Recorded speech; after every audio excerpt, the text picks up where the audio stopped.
Former Army Chief Hafizuddeain Jantan faced two more charges at the Shah Alam Sessions Court today. Meanwhile, former Armed Forces Chief Nizam Jaffar appeared at the Kuala Lumpur Sessions Court, where he pleaded not guilty to 4 charges. In other news, lawyer Shafee Abdullah has refuted reports published yesterday claiming Najib Abdul Razak knew the money deposited into his bank account was not from Saudi Arabia. Stay tuned for this and more on KiniNews. Former Army Chief Hafizuddeain Jantan was charged at the Shah Alam Sessions Court today with 2 counts of receiving 145,000 ringgit in proceeds allegedly linked to illegal activities. Hafizuddeain pleaded not guilty after both charges were read out before Judge Nasir Nordin. The charges are in connection with a money laundering case linked to the Army's procurement tenders. They were brought under Section 4(1)(b) of the Anti-Money Laundering, Anti-Terrorism Financing and Proceeds of Unlawful Activities Act 2001. This is the 6th charge against Hafizuddeain. Yesterday, he pleaded not guilty at the Kuala Lumpur Sessions Court to 4 charges of receiving more than 2.12 million ringgit in proceeds from illegal activities. Setakat yang rasmi yang ditunjukkan di mahkamah, sekarang Tan Sri dihadapkan dengan keseluruhannya 6 tuduhan. Untuk isteri beliau saya tak pasti lagi sebab belum dipertuduhkan lagi. Semalam mengenapi 2 pertuduhan. Hari Isnin ni saya tak ada tahu. Total 6 pertuduhan itu. Sekarang ni untuk Tan Sri 6 pertuduhan.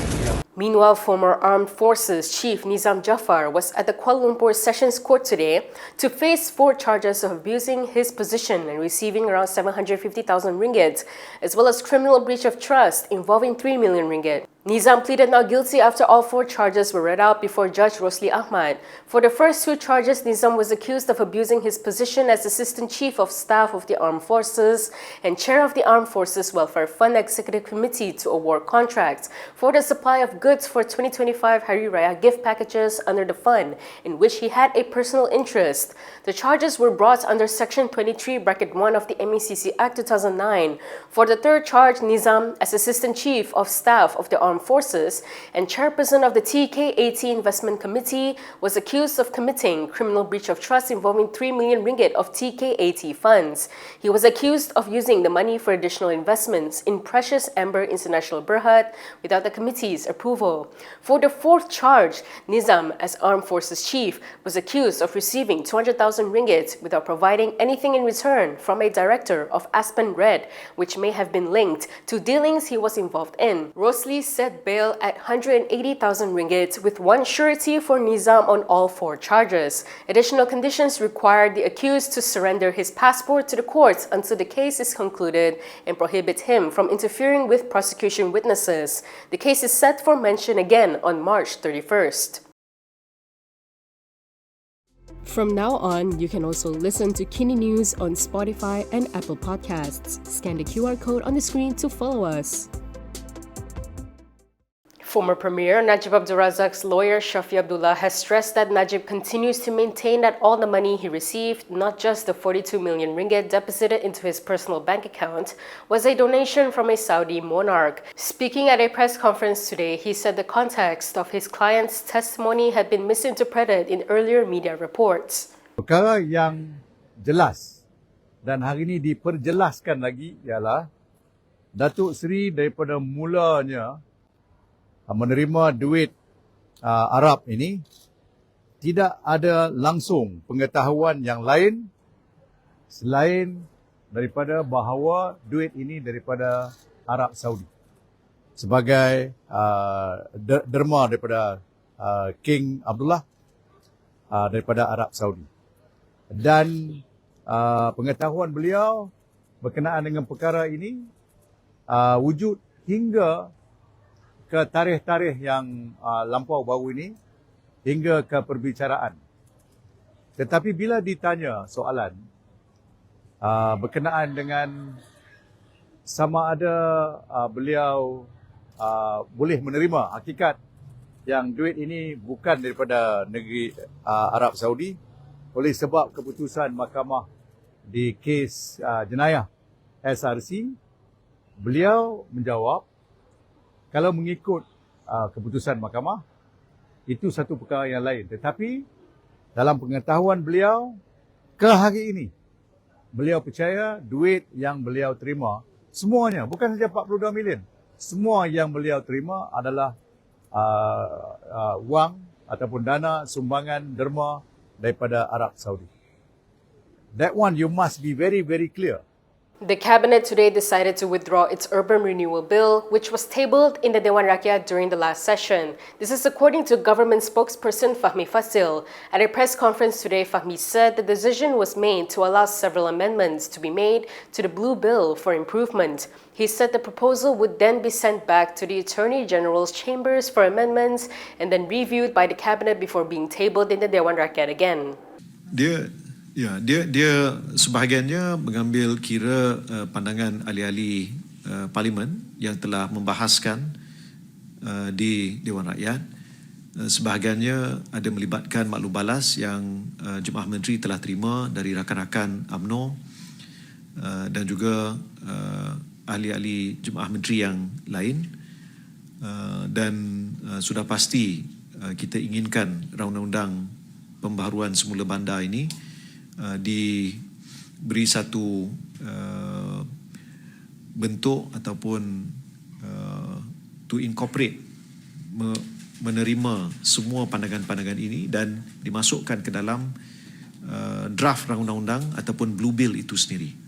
Jadi ada beberapa perkara kita akan teliti untuk tambah baik, dan Yang Berhormat Menteri Perumahan dan Kerajaan Tempatan sendiri telah memaklumkan daripada pihak UMNO ada sejumlah cadangan yang telah diterima, dan banyak daripada cadangan ini, hampir kesemuanya nanti akan dimasukkan dalam draft yang baru. Jadi hasratnya adalah untuk memurnikan proses itu dan menambah baik undang-undang setelah menerima pelbagai maklum balas termasuk dari kalangan ahli-ahli Dewan Rakyat. If you like the stories we produce, consider supporting us by subscribing to Malaysia Kini. Click the link in the description below or scan the QR code on your screen to subscribe.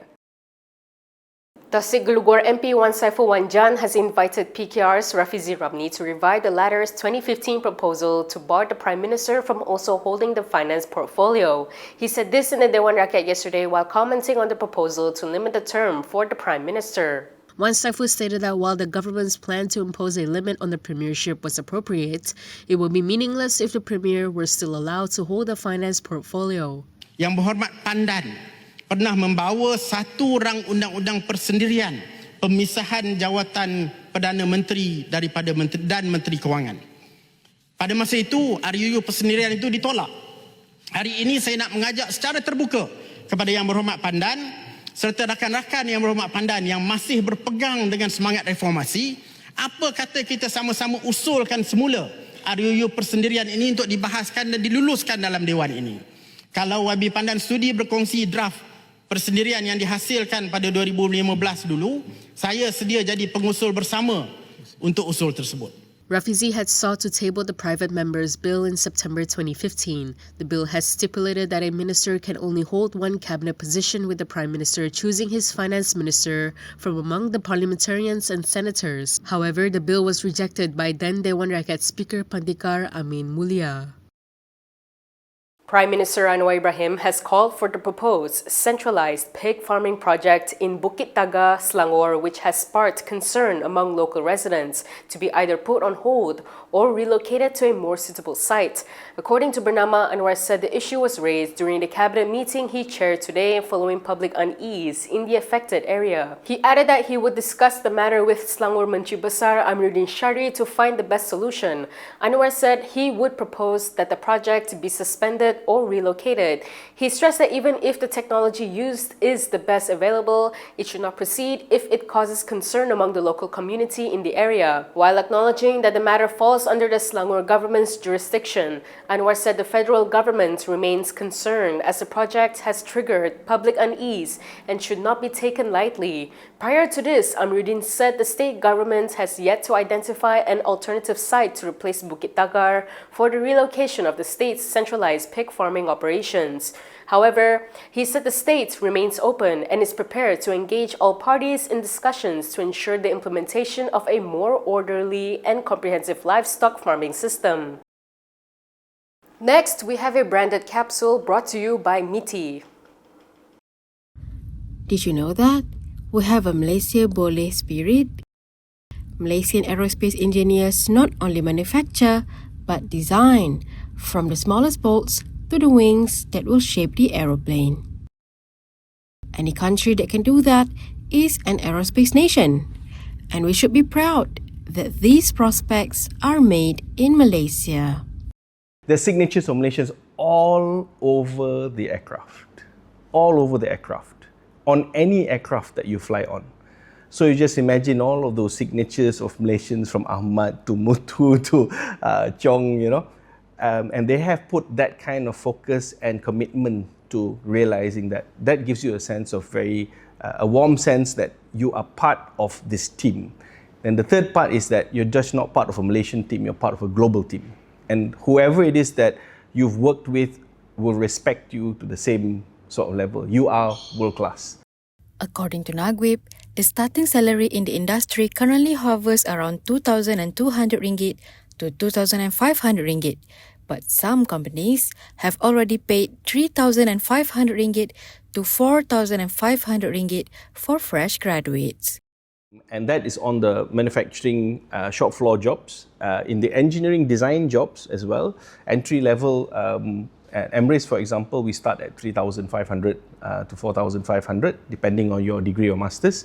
And then it goes up to 10 to 20,000 ringgit, right, for those jobs. Same thing for the manufacturing shop floor. Supervisors and heads of production will be at 15 to 25,000 ringgit per month salaries, right? So for UMW, for example, the head of plant will be upwards of 30,000 ringgit salary job, right? And he would be a manufacturing engineer. And that is all from me today. For more stories, you can go to KiniTv.com. You can also follow us on Instagram, X, YouTube, and Facebook for the latest news updates.